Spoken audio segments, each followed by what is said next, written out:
Você está ouvindo Biologia in Situ Podcast. Porque todas as estradas levam à biologia.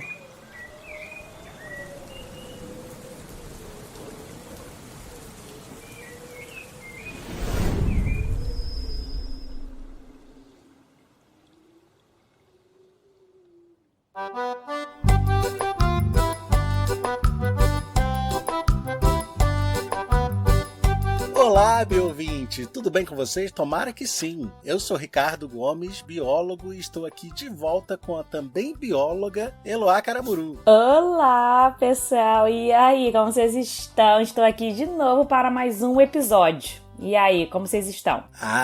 Eu espero que estejam preparados, porque o episódio de hoje é de fazer a gente soltar fogo pelos cabelos, ou pela cabeça, ou como queira. Até porque, além de tudo, esse episódio está sendo gravado no dia 3 de setembro, o dia da pessoa bióloga, que é o nosso dia. Uhul!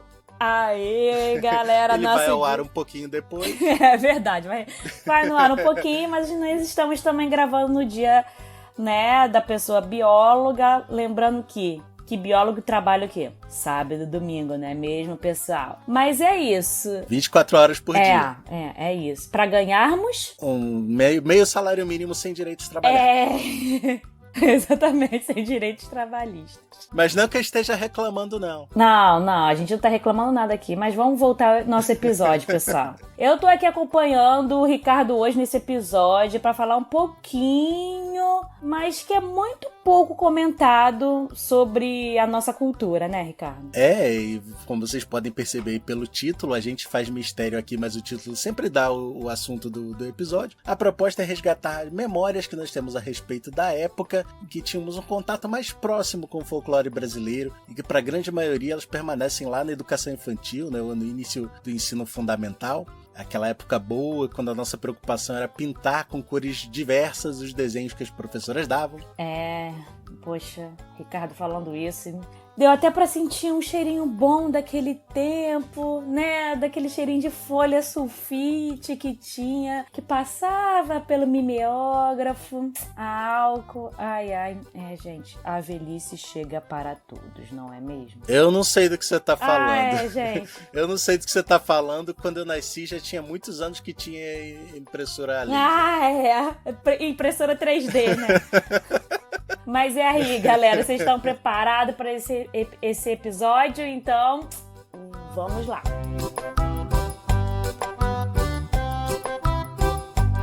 Eloá, rapidinho, uma pergunta aqui antes da gente começar. Eita, nós. Você sabe, por acaso, qual é o peixe... Você sabe qual é o peixe que tem a nadadeira virada ao contrário? O peixe que tem a... Tempo!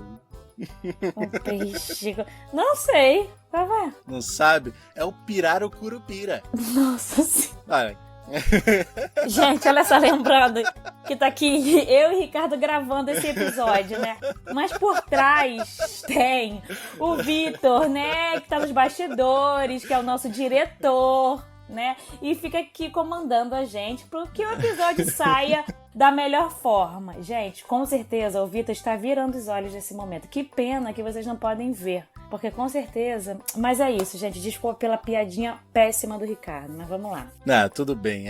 Já que passou, vamos começar. Quem aqui tem 25 anos ou já passou dessa idade, com certeza participou das celebrações do Dia do Folclore, com nossos grandes representantes, o Saci Pererê, o Curupira, Mula Sem Cabeça e vários outros. Nossa infância era bem cercada por esses seres mitológicos, tanto nas escolas, quanto na literatura e até nos programas infantis.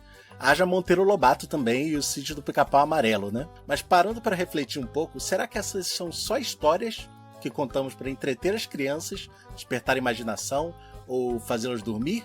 Já passou pela sua cabeça que pode haver muito mais coisas por trás da história de cada uma dessas criaturas? Ai, poxa, Ricardo, a nostalgia bateu aqui, viu? Mas vamos lá, que um fato, né, puxa o outro. Vamos lá, gente. Vou até aqui. Foi lá no ano de 1846 que o arqueólogo inglês William John Thoms criou o termo folclore. Folk, que vem de povo, e lore, que vem de saber, de conhecimento, para se referir aos saberes tradicionais de um povo. Embora estudos sobre o assunto existam desde o século XVIII, ele se tornou mais efetivo somente em 1878, quando foi fundada lá nos Estados Unidos a American Folklore Society, que redefiniu o conceito do nosso amigo Thomas, passando a incorporar também narrativas tradicionais em formas de contos, mitos e lendas populares, costumes tradicionais como festas populares, crenças e superstições como magia, bruxaria, benzimentos, linguagem popular como dialetos ou a fala popular, englobando inclusive o acervo literário dos negros dos estados do Sul, os usos e costumes presentes nas populações do México e o Canadá francês, né, que na época era separado o Canadá francês e o Canadá inglês. As narrativas, contos, crenças dos povos ameríndios norte-americanos. Um aspecto curioso a destacar é que as narrativas folclóricas e as suas criaturas estão muito ligadas a povos que, de maneira geral, têm crenças associadas a entidades relacionadas à natureza. Mas, peraí, Ricardo, para tudo. Então, o Saci é um deus ou é uma planta? Não, para com isso. Ele é um ser do folclore brasileiro. Vamos deixar os deuses da mitologia grega e voltar para o século XIX.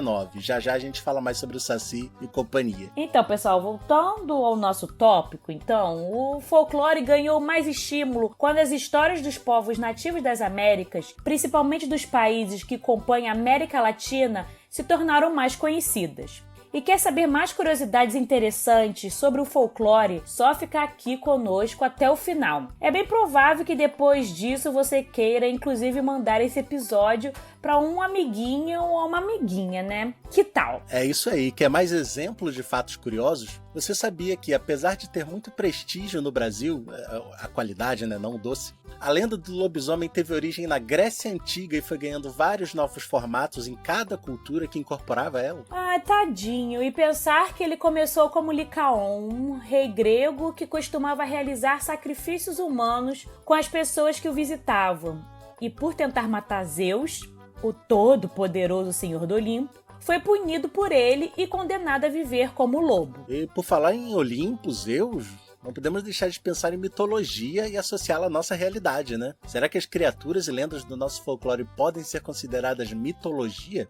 O sentido da palavra está na própria etimologia, isso é, etimologia, que é sobre o estudo da origem das palavras. Ela é formada por mito, que são narrativas usadas por povos antigos para explicar a origem ou a existência de algo como o universo, a terra, as estrelas, a vida após a morte, surgimento da humanidade. Elas envolvem geralmente uma divindade ou força sobrenatural. E também tem o termo logia ou logos, que é um sufixo, né, que é a parte final de uma palavra, que é de origem grega e significa estudo ou teoria. Se a gente considerar a definição da palavra folclore dada por John Thomas, essa que Eloá já apresentou, nós conseguimos perceber que, apesar de algumas especificidades vindas da época ou de cada região, existe relação entre elas. E por isso, sim, a gente também pode classificar as criaturas das nossas lendas como seres mitológicos. Pessoal, é importante destacar que os seres e as narrativas que fazem parte da construção do folclore de determinada região ou povo variam de acordo com os processos históricos que aquele ambiente vivenciou.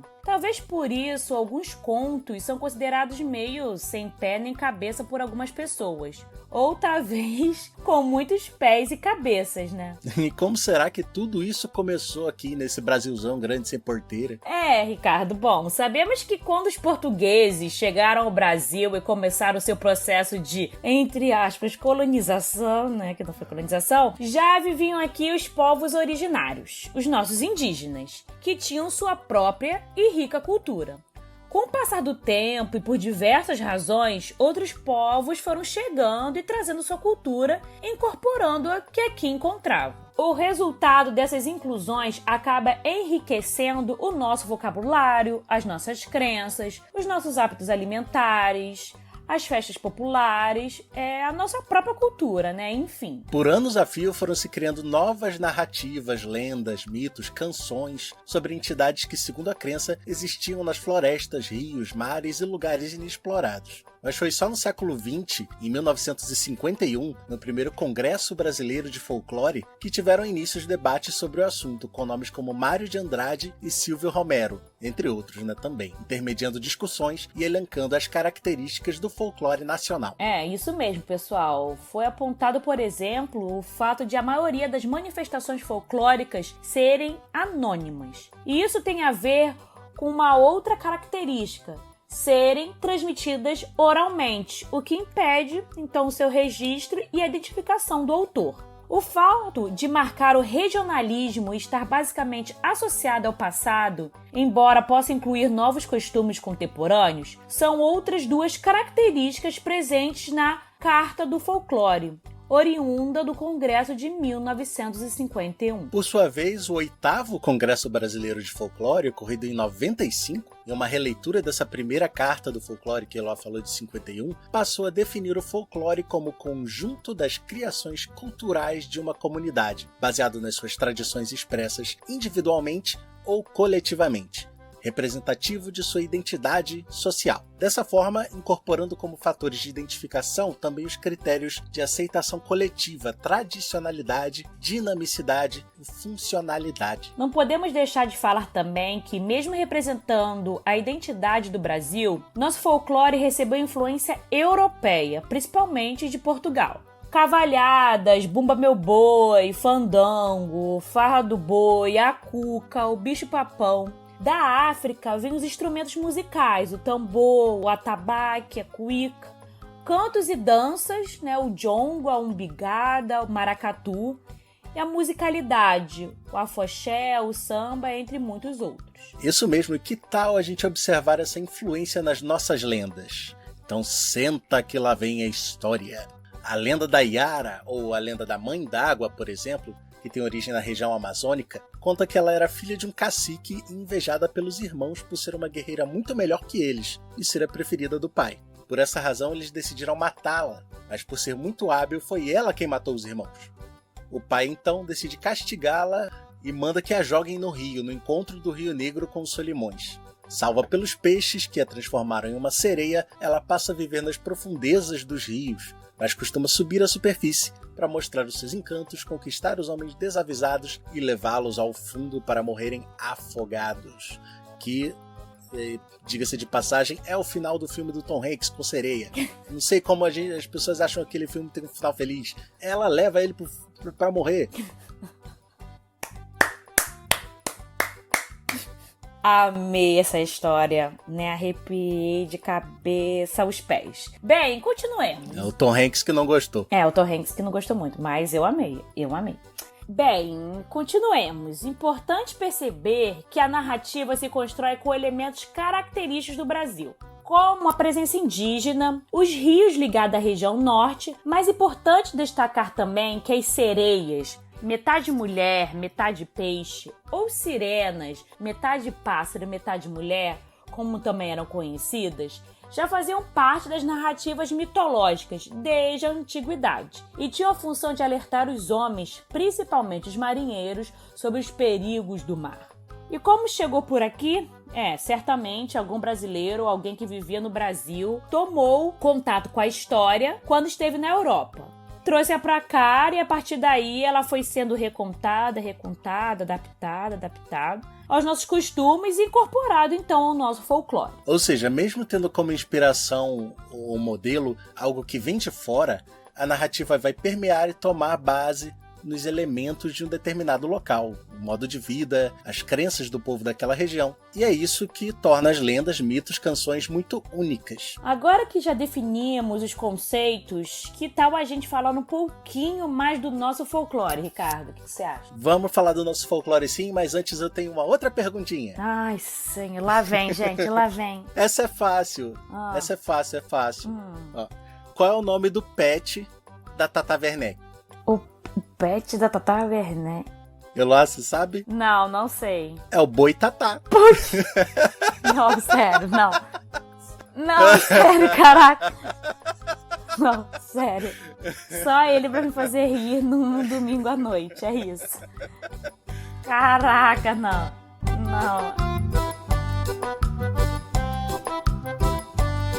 Bom, galera, depois dessa introdução, acho que deu pra ver que, vamos dizer assim, a brasileirização de elementos do folclore é testemunho da capacidade do nosso povo de incorporar influências variadas e criar algo genuinamente único, além de representar um canal importante de transmissão de valores, medos e aspirações que compõem nossa, então, identidade. Nossa jornada pelo folclore brasileiro começa com uma figura enigmática, que é o lobisomem. Embora essa criatura tenha origem na Grécia e tenha chegado até nós pela Europa, ela ganhou uma interpretação única em solo brasileiro. O lobisomem brasileiro é uma mescla de homem e lobo, resultado da superstição e medos ancestrais. Várias são as versões para transformação. Algumas dizem que ele era uma pessoa comum que, ao ser mordido por um lobo, se transformava nesse animal durante as noites de lua cheia. Em outros lugares, ele é representado como sendo o 8º filho homem, depois de uma sequência de 7 filhas mulheres.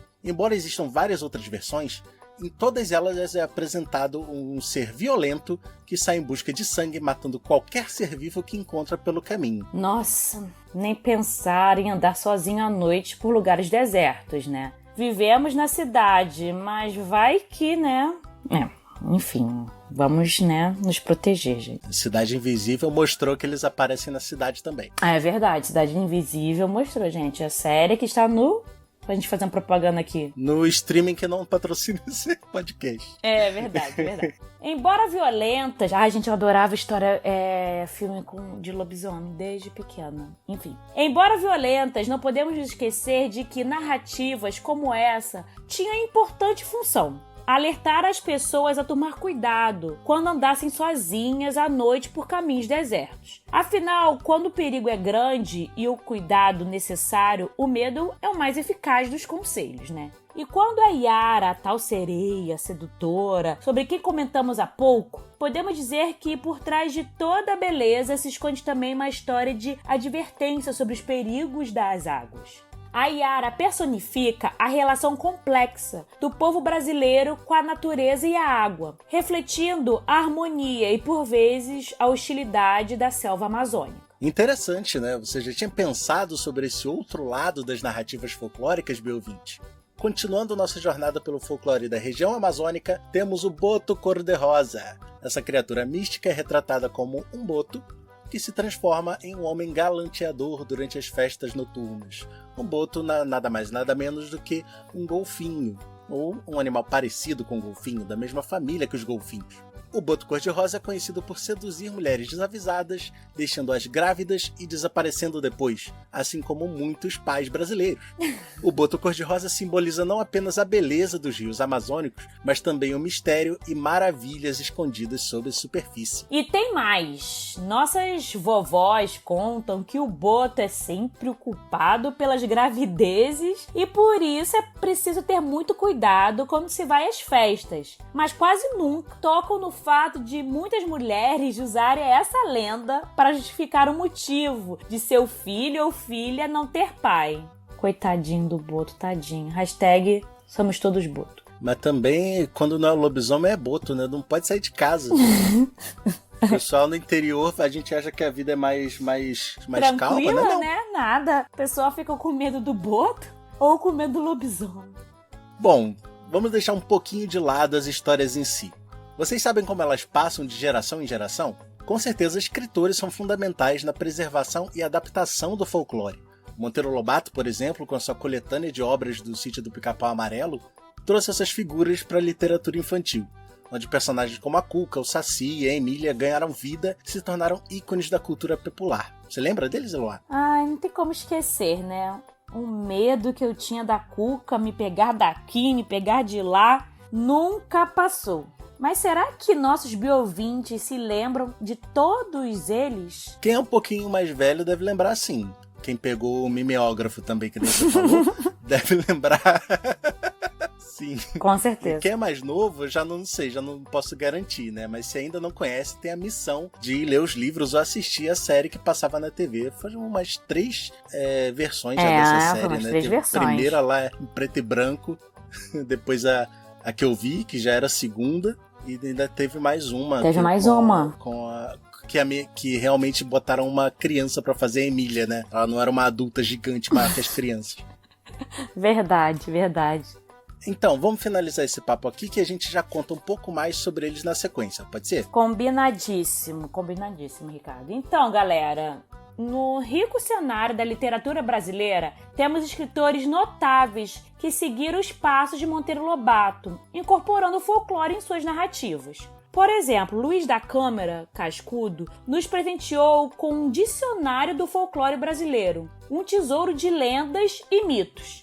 Raquel de Queiroz integrou as tradições populares do Nordeste em romances como O 15. Simão Lopes Neto nos envolveu no misticismo dos Pampas com seus contos gauchescos. Mais recentemente, Inês Cabral e Carolina Ramos têm sido mensageiras da tradição, apresentando a jovens leitores o encanto das lendas. Esses escritores não só perpetuaram e continuam a perpetuar nosso folclore, como também nos convidam a explorar a essência de nossa identidade por meio das páginas de suas obras. Todos esses nomes são essenciais e muito notáveis, mas é bom repetir que não foram apenas os escritores e as escritoras que propiciaram o nosso contato com o folclore. A cultura oral desempenhou e ainda desempenha um papel vital na transmissão dessas histórias. Programas como Catalendas exploram essa tradição, trazendo narrativas do interior do país para a televisão. E mais recentemente a série brasileira que a gente mencionou também, Cidade Invisível, mergulhou de cabeça nesse rico universo, combinando elementos folclóricos com um enredo moderno e intrigante. E sabe o que Cidade Invisível me lembrou? De uma perguntinha que eu tenho para te fazer. Vamos lá. Não, vim preparado. Chorando, vamos lá. Essa pode ser um pouquinho mais difícil. Mas não, você pegou essa época, você deve saber. Não, mas até agora eu não acertei nada. Mas tudo bem, vamos lá. Ah, mas essa você vai saber. Qual pagode foi feito em homenagem a uma personagem do folclore? Qual pagode foi... Inara, não é essa? Inara. Como é que é? Canta aí. Inaraí. Não, Inara não existe no folclore. É Iara. Iaraí.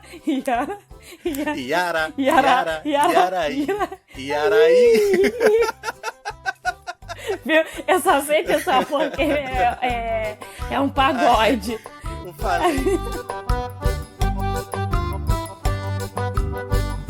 Pra gente finalizar, então, vamos com mais um pouquinho desses elementos da cultura brasileira.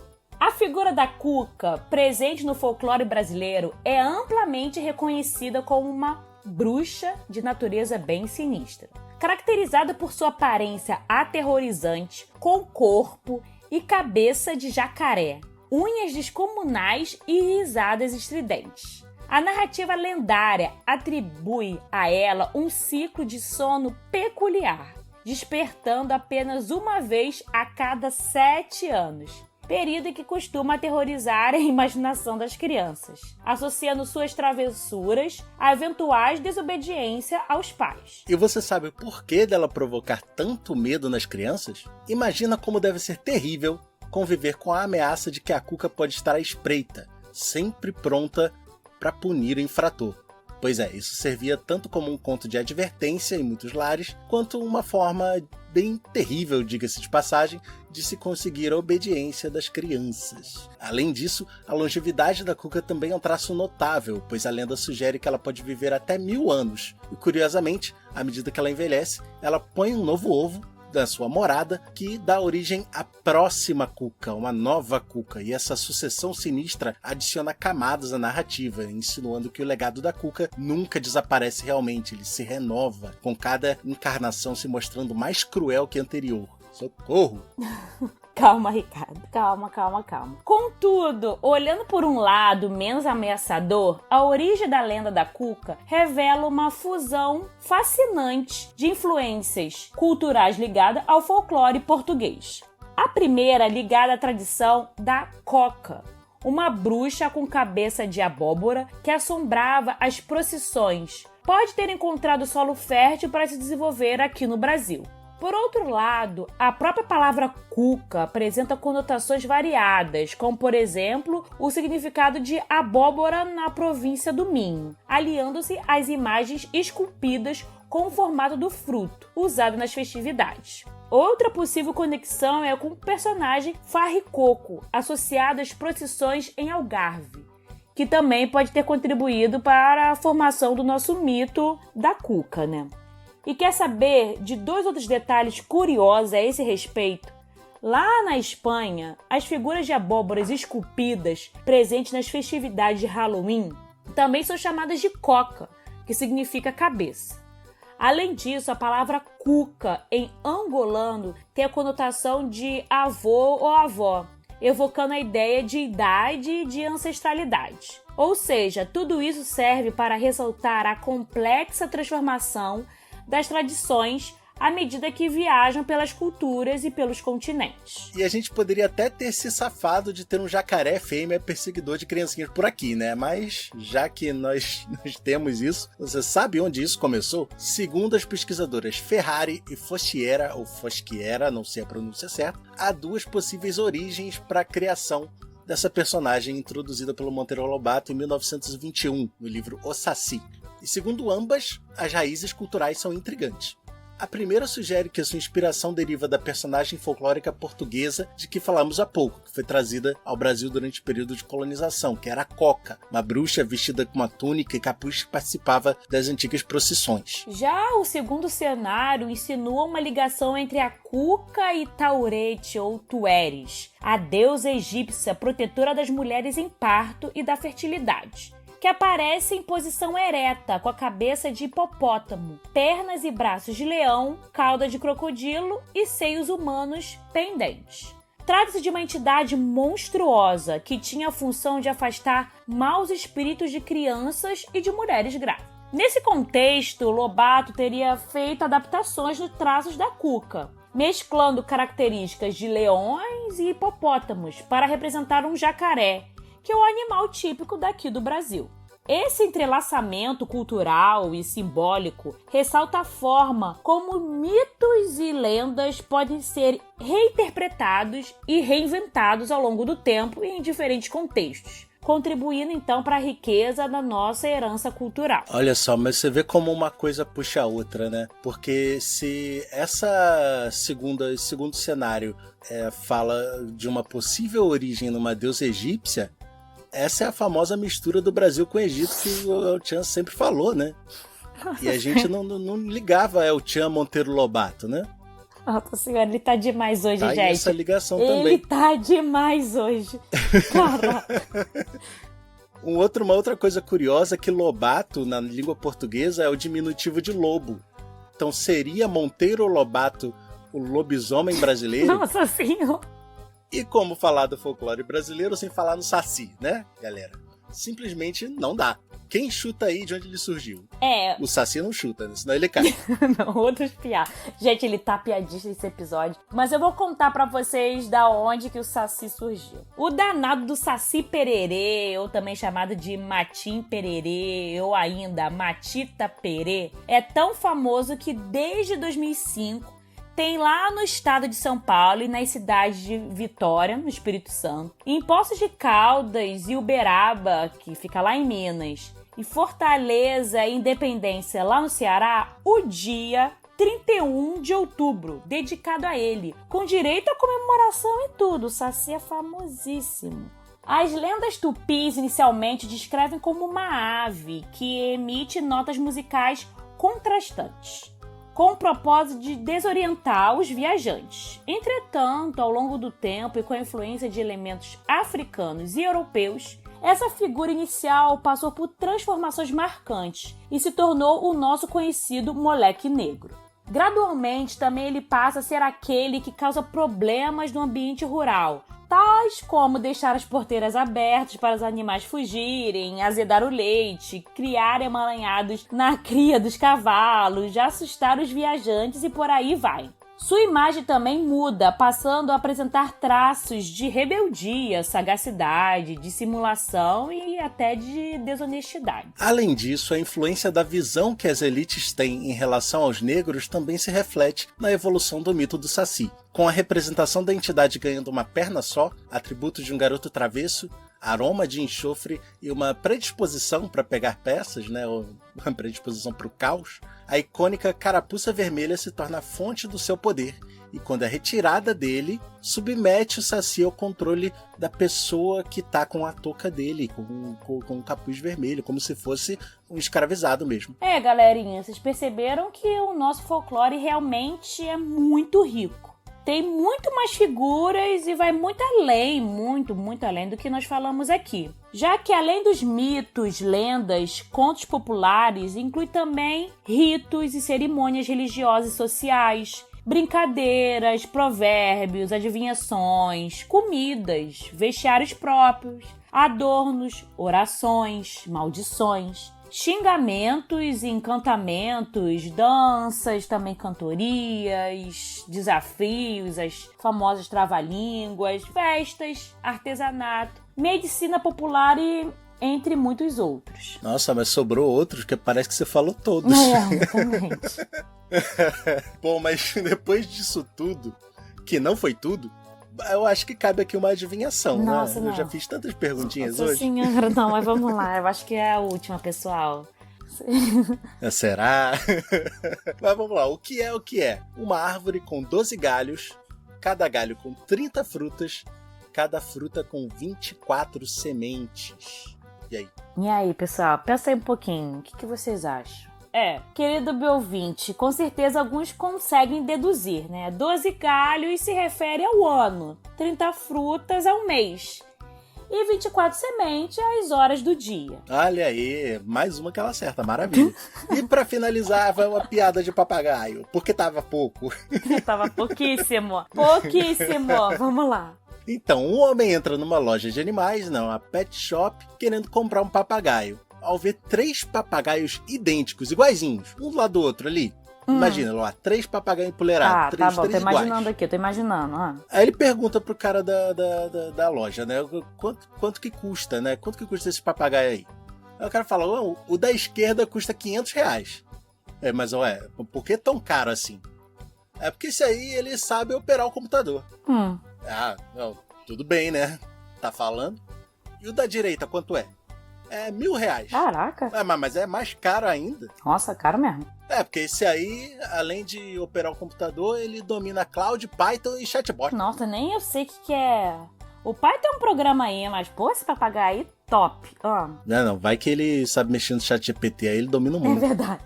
Mas o cara ainda fica com mais curiosidade ainda. Ele pergunta, e o terceiro, o do meio, o que ele faz? Quanto é?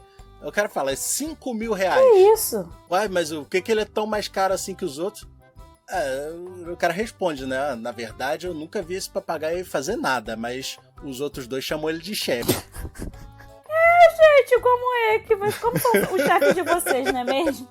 É isso, né, pessoal? Fechamos esse episódio com essa chave de ouro. Espero que vocês tenham gostado do episódio. Tenham gostado também das piadas boas ou ruins do Ricardo, não sei, mas sim. De nada. Mas se você gosta... Não, mas sabe que... Fala. Sabe o que eu lembrei também? Não é perguntinha, não. É indicação. Vai, Nos indica. episódio agora é uma indicação. Já que a gente falou de folclore e Eloá falou que gosta de filme de lobisomem desde pequena, eu indico o filme O Coronel e o Lobisomem, com Selton Mello, Diogo Vilela e Ana Paula Arósio.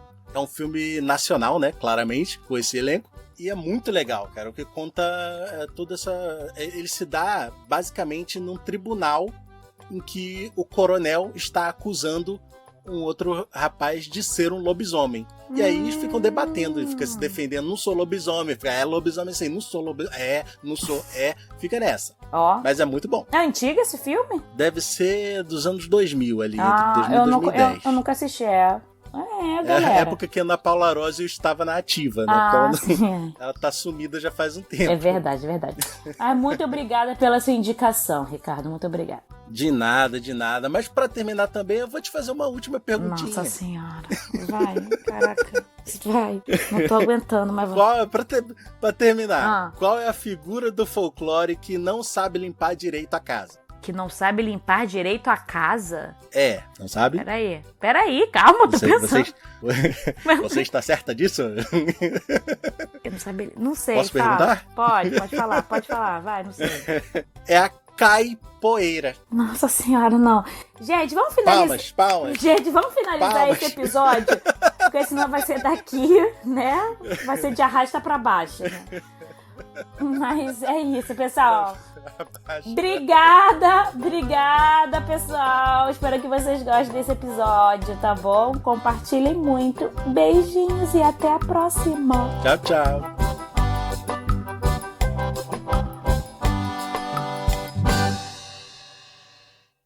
Este episódio é uma produção do canal Biologia in Situ. Coordenação: Bruna Canelas, Cristiane Santos, Eloá Caramuru, Ricardo Gomes e Vitor Lopes. Pesquisa de pauta por Juliana Barbosa, Valteniza Andrade e Vanusa Gatelli. Revisão científica por Nádia Lopes. Roteirização por Ana Vitória. Revisão textual por Sueli Rodrigues. Locução por Eloá Caramuru e Ricardo Gomes. Edição e mixagem de áudio por Ricardo Gomes. Arte de capa por Larissa Castro. Transição. Olê, olá. Tá. Ou sirenas, metade pássaro, metade peixe, como também eram conhecidas, já faziam parte das narrativas... Peraí.